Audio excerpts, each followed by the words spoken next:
Happy Thursday, class. I wanted to post a video wherein I cover the PowerPoint that we were not able to cover because of our technology and internet issues in class on Wednesday, yesterday. So I will go ahead and launch that PowerPoint in just a moment.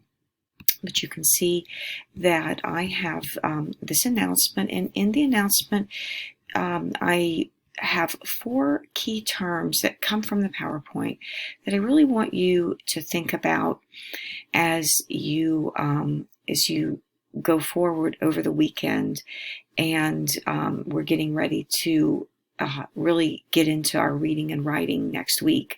Now, next week we don't have class on Monday because of Labor Day, and I kind of forgot about that in class on Wednesday, so I wanted to talk about that here as well.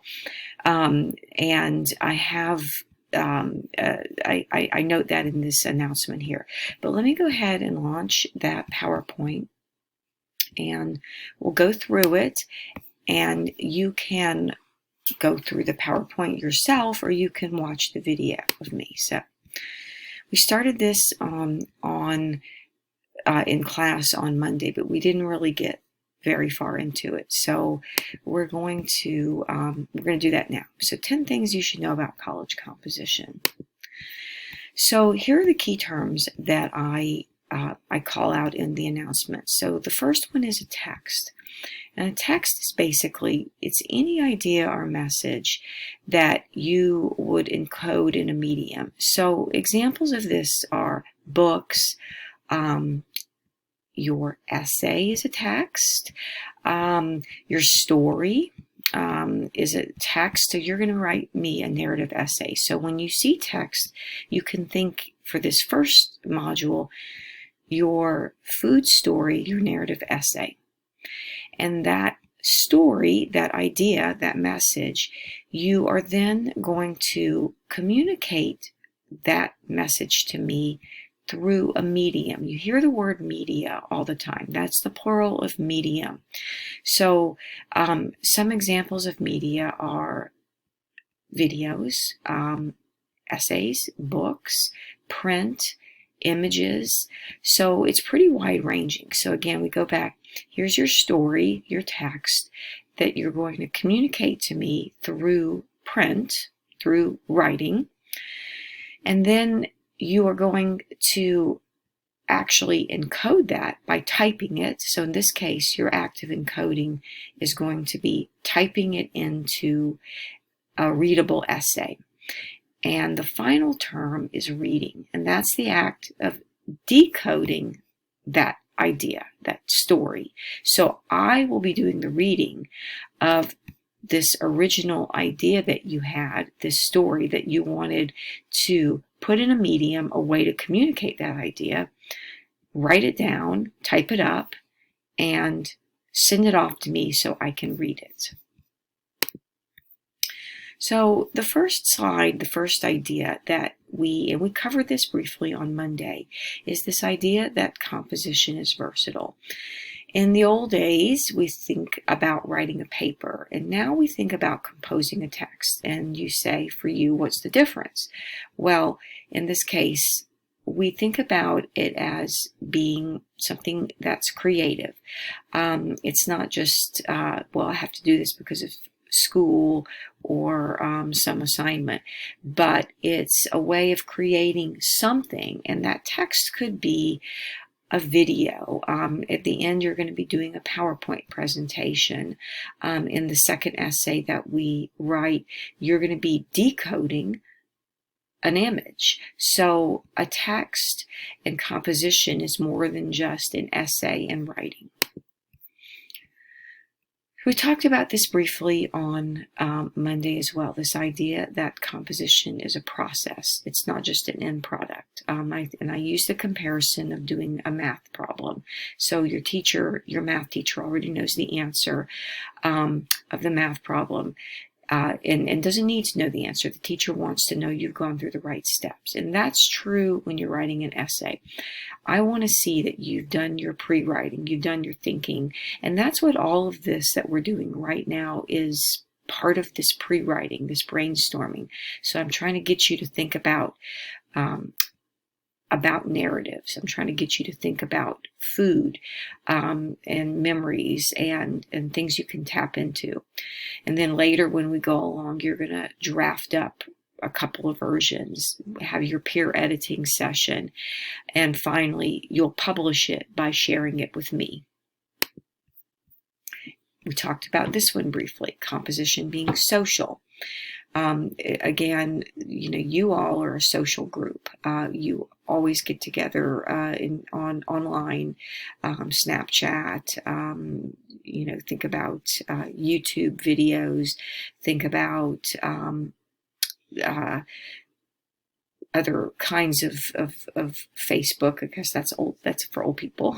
But you all are constantly sharing information and ideas with each other, and you are going to do that in this class. You saw we had brainstorming or ice break today, and you shared a lot of information with each other, and that's going to be the case throughout the semester.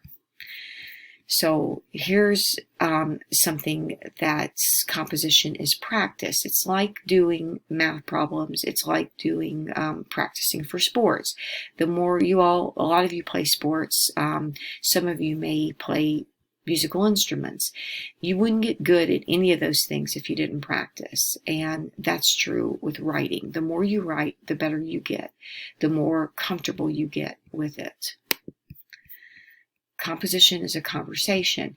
So, and I've said this in class, that every piece of writing, every text you create with a purpose in mind, and you create it for a specific audience. And by doing that, you create a conversation. So with this narrative essay, you have a message you are going to send to me. You have a purpose. You want to tell me a story.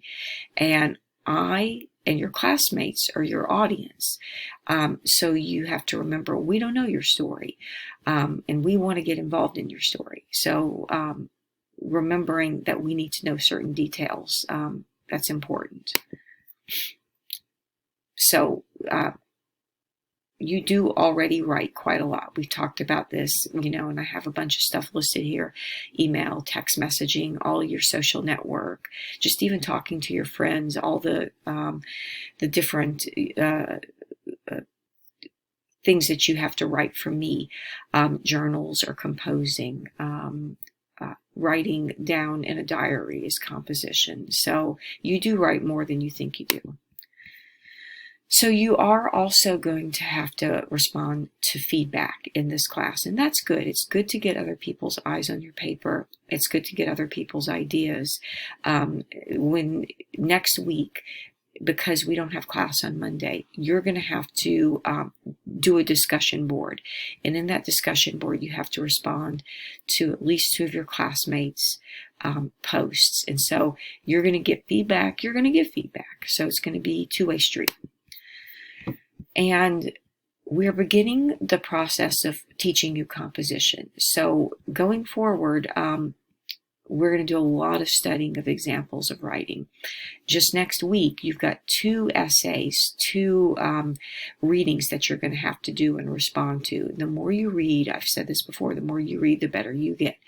You're going to have a couple of posts. You're going to do a reading response next week, so as well as a discussion board. So your first big writing is going to come next week in class and outside of class. So I'm going to post a video wherein I cover what we do next week. So look for that in this announcement as well. So this sounds kind of corny in a way. Composition is empowering, but it is. Writing does have the ability to change people's minds, and it has the ability to expose things that you want to expose. It has the ability to give you a sense of accomplishment. and to convey messages to people. So learning to write well is a good thing. And finally, love it or hate it, composition is required for pretty much every college program. So it's a good thing that you're getting it done now in high school. Okay, so feel free to watch this video again or to just go through this PowerPoint on your own.